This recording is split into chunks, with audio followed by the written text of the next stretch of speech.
Welcome again friend. Today I'm gonna show you how to download, install and use the Grammarly application. First you need to download the setup.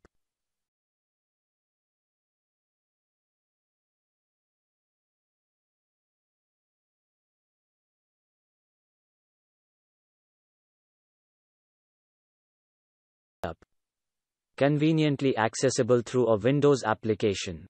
Use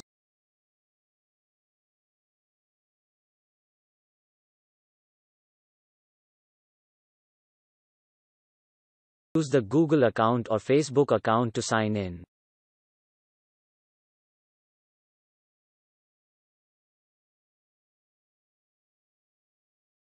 Simply drag a file and fix the grammar mistakes.